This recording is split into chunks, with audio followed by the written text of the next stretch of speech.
Halo,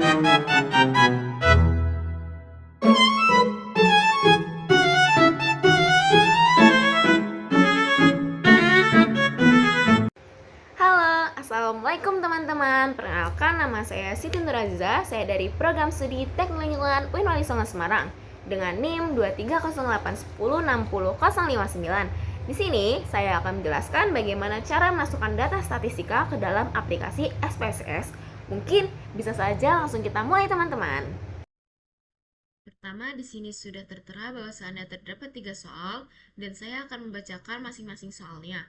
Pada soal pertama, seorang peneliti ingin mengetahui keefektifan penggunaan pupuk terhadap tinggi tanaman tomat. Peneliti melakukan penelitian terhadap pupuk kandang, pupuk kompos, dan pupuk kascing. Masing-masing pupuk diberikan pada 20 tanaman tomat. Pupuk diberikan mulai dari bibit sampai tanaman tomat berumur 10 minggu. Setelah 10 minggu, tinggi tanaman tomat dicatat. Hasil pengukuran tinggi tanaman tomat dalam sentimeter yang menggunakan pupuk kandang, pupuk kompos, dan pupuk kascing adalah sebagai berikut. Berdasarkan hasil penelitian tersebut, apakah pupuk kandang, pupuk kompos, dan pupuk kascing mempunyai keefektifan yang sama terhadap tinggi tanaman tomat? Nah, untuk menjawab dari persoalan pertama ini, maka kita perlu yang namanya menguji ketiga sampel ini. Ini pertama kita blok terlebih dahulu, lalu kita copy dan kita pindahkan ke aplikasi Excel. Nah, kebetulan saya sudah menyiapkan variabel-variabel ini dan bisa langsung saja variabel-variabel ini kita pindahkan ke SPSS. Namun sebelumnya, bagi yang belum diubahnya dalam bentuk vertikal, maka perlu mengubahnya terlebih dahulu, karena jika kita tidak mengubahnya dalam bentuk vertikal, maka hasil dari jawaban persoalan tersebut tidak sesuai. Mungkin bisa langsung kita copy dan kita pindahkan ke SPSS-nya. Kita copy terlebih dahulu.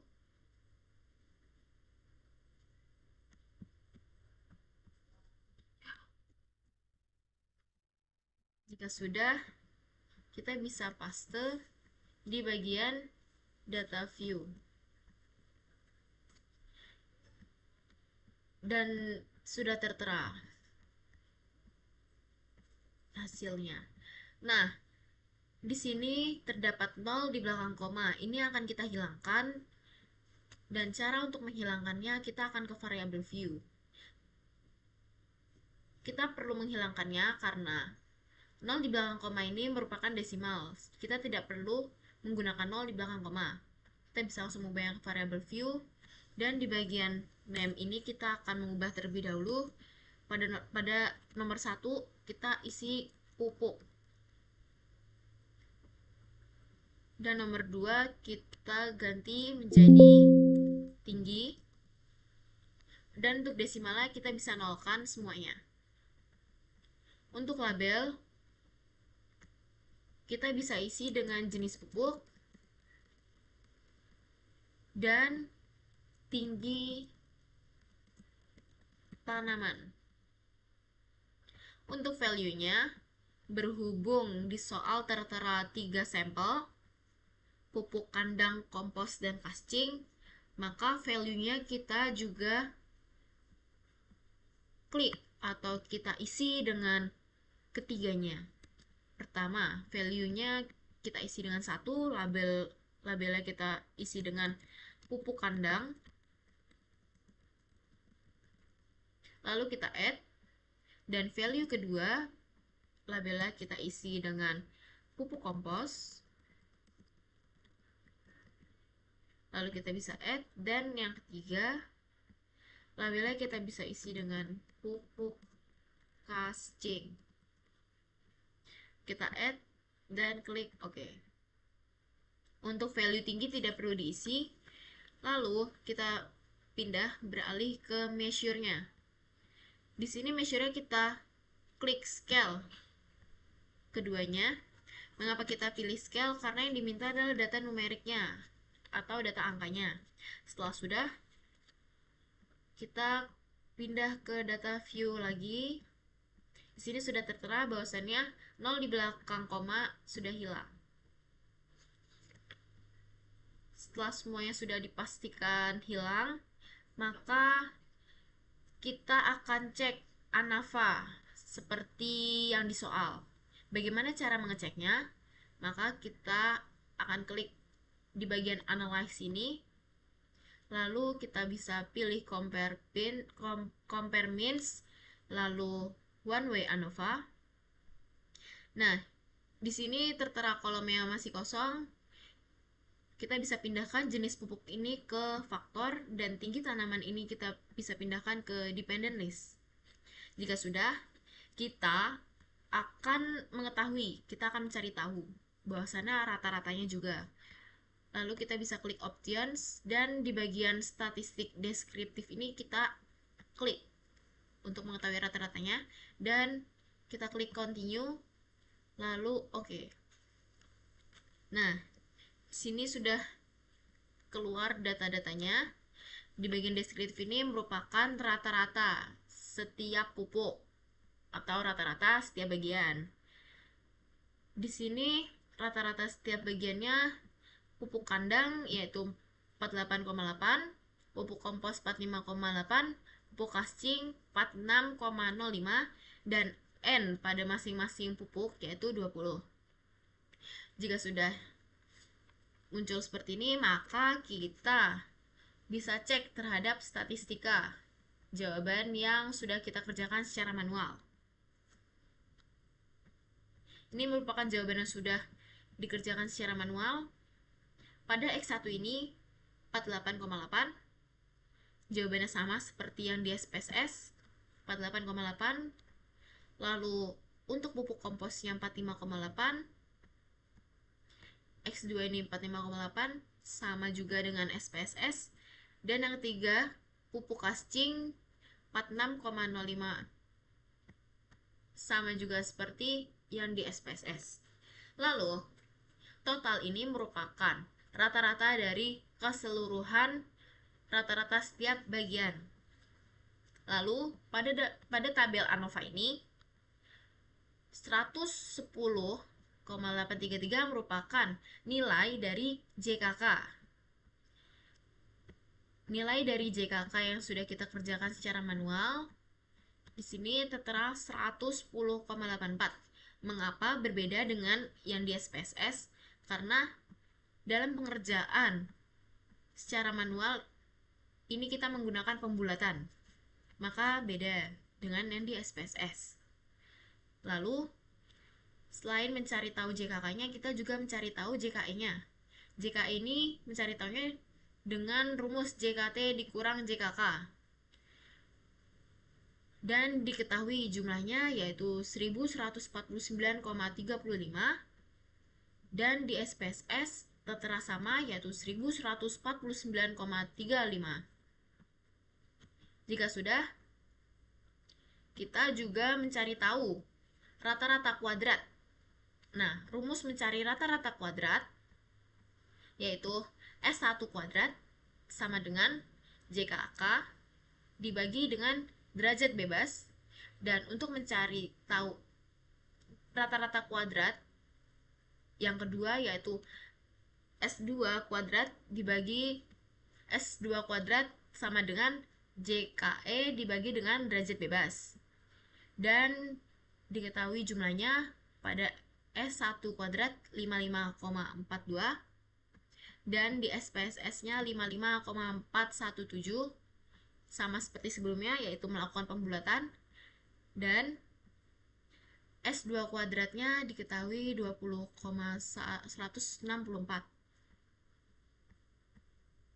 Jawabannya sama seperti jawaban yang sudah kita kerjakan secara manual. Setelah itu kita juga mencari tahu F hitungnya. Cara mengetahui F hitung ini yaitu rata-rata kuadrat. Rata-rata kuadrat keduanya ini dibagi S1 kuadrat dibagi dengan S2 kuadrat, maka diketahui jumlahnya yaitu 2,748. Dan jawabannya yang di SPSS sama seperti jawaban yang sudah dihitung dengan manual, 2,748. Lalu, jika sudah diketahui dari data SPSS dan data yang sudah kita hitung secara manual, dapat disimpulkan bahwa yang dikerjakan yaitu sudah terbukti sama. Maka dapat ditarik kesimpulan yang dimana tingkat signifikan uji alfa 5% yaitu 0,05. Mengapa kita menggunakan 5%? Karena sebelumnya belum diketahui alfanya, maka kita menggunakan 5%. Dan yang kedua, statistik uji yang digunakan F hitung yaitu 2,57. Ini dari rata-rata kolom dan error. Lalu F tabel 2,57 yaitu 3,16. Dapat ditarik kesimpulan 2,748 ini kurang dari F tabel 3,16, maka H0 diterima. Jadi pupuk kandang, pupuk kompos, dan pupuk kascing mempunyai keefektifan yang sama terhadap tinggi tanaman tomat. Nah, itu merupakan jawaban nomor 1. Selanjutnya mungkin kita bisa langsung saja untuk mencari tahu jawaban nomor 2. Selanjutnya kita akan lanjut ke nomor 2. Berdasarkan soal nomor 1, jika peneliti hanya ingin mengetahui keefektifan pupuk kandang dan pupuk kascing saja terhadap tinggi tanaman tomat, kesimpulan apa yang dapat diperoleh peneliti?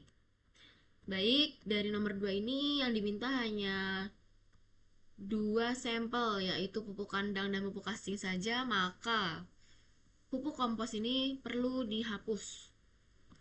Kita kembali ke data Excel. Di sini sudah disiapkan data nomor 1 yaitu pupuk kandang, dan nomor 2 ini sudah diubah menjadi data dari pupuk kascing. Ini bisa kita copy. Lalu kita bisa pindah ke SPSS dan kita akan buka tab baru. Lalu kita bisa paste. Jika sudah, maka 0 di belakang koma ini akan kita hilangkan sama seperti soal sebelumnya. Cara menghilangkannya yaitu kita ke variable view. Di sini bagian name-nya akan kita ubah menjadi pupuk. Dan yang kedua ini menjadi tinggi. Jika sudah, desimalnya akan kita nolkan.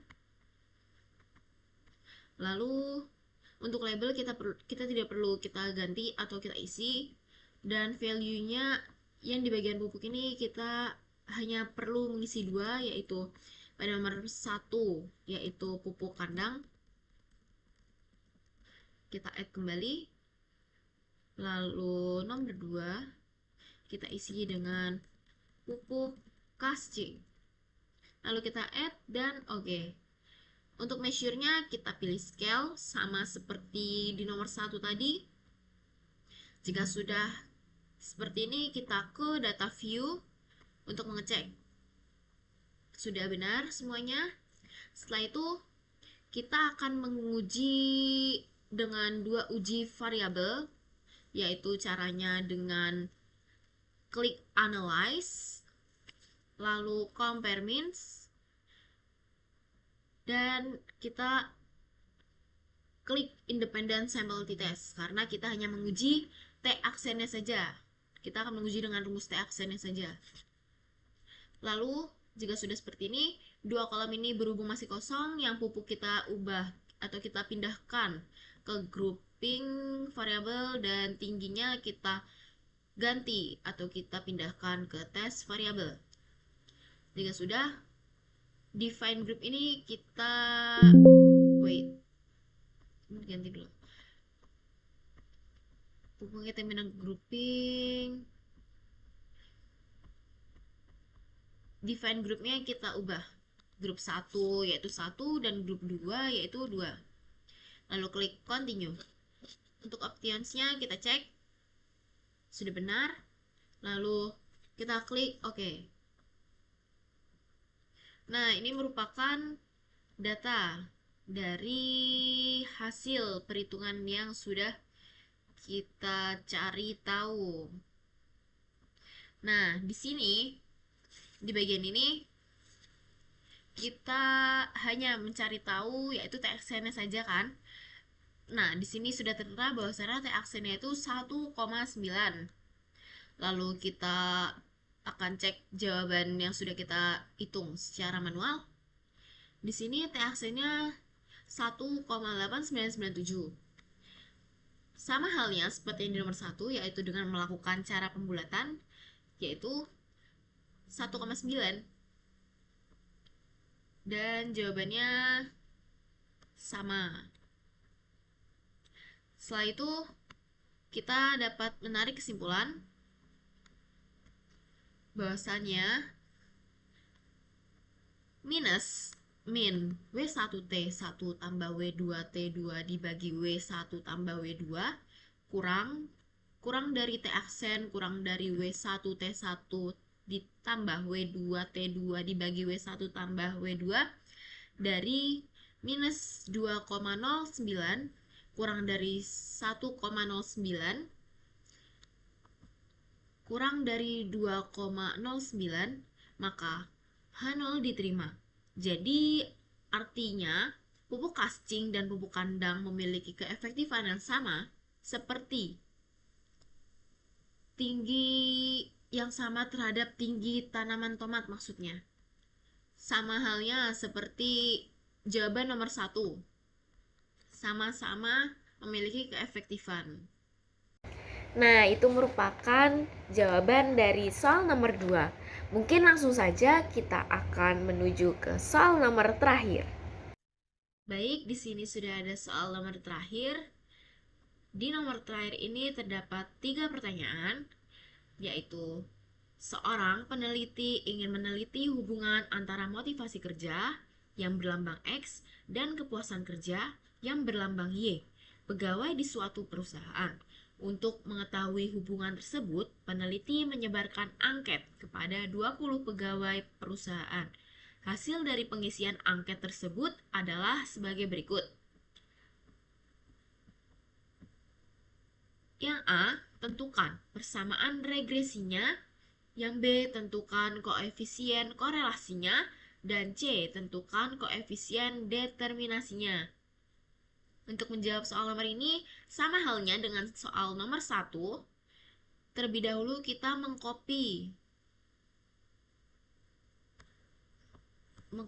tabel ini ke Excel. Nah, di sini sudah kita data, sudah kita pindahkan, sudah menyiapkan datanya. Sebentar. Nah, jika sudah disediakan seperti ini, maka kita hanya perlu mengcopy,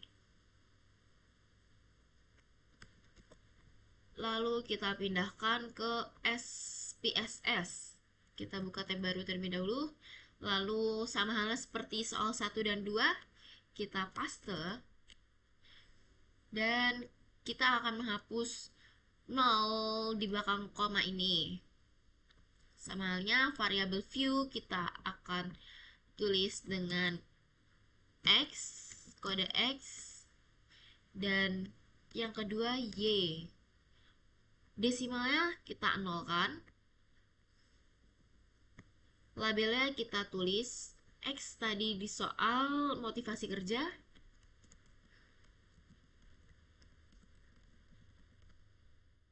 dan Y kepuasan kerja. Kita cek terlebih dahulu benar atau enggaknya. Sama. Kita lanjut ke SPSS-nya. Measure-nya kita klik scale juga.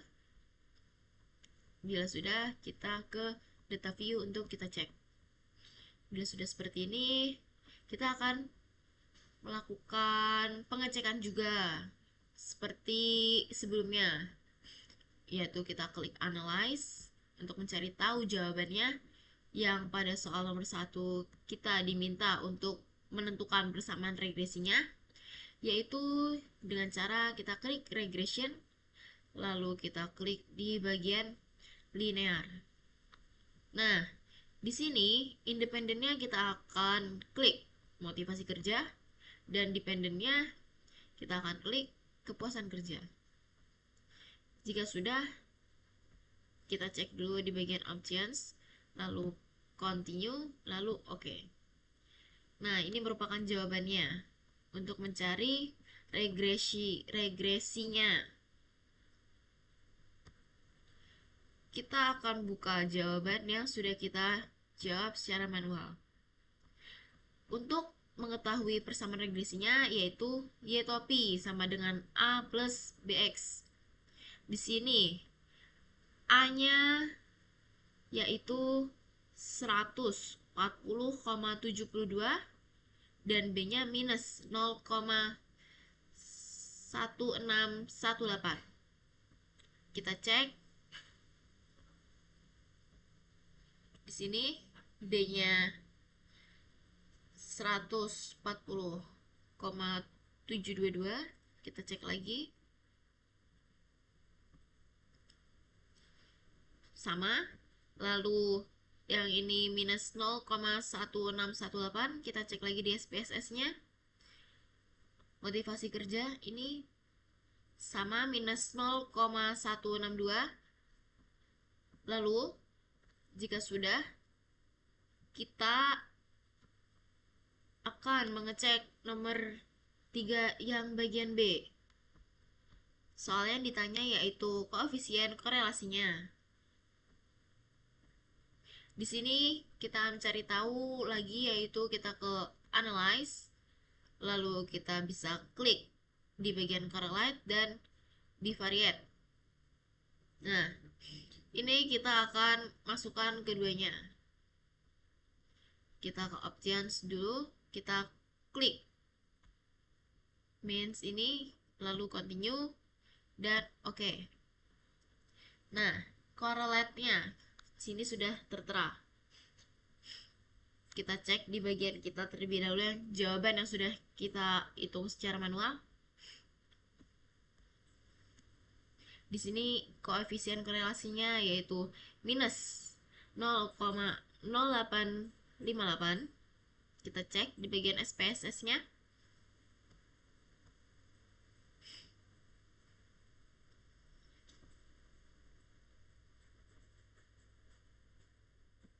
Sama, yaitu minus 0,086.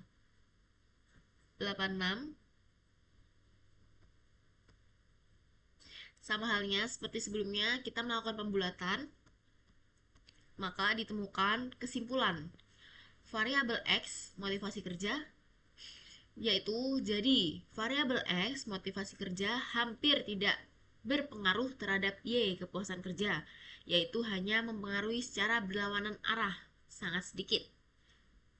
Nah, untuk itu kita mengecek soal lagi. Kita ada 3 pertanyaan sebelumnya. Untuk menjawab yang C, tentukan koefisien determinasinya. Di sini kita menggunakan rumus R kuadrat, yaitu ditemukan 0,007. Kita jadikan persen menjadi 0,7%. Jadi variabel X hanya berpengaruh sekitar 0,7% terhadap Y, dan sisanya 99,93% dipengaruhi oleh faktor lain. Nah, mungkin itu saja pemaparan yang dapat saya sampaikan. Kurang lebihnya mohon maaf. Wassalamualaikum warahmatullahi wabarakatuh.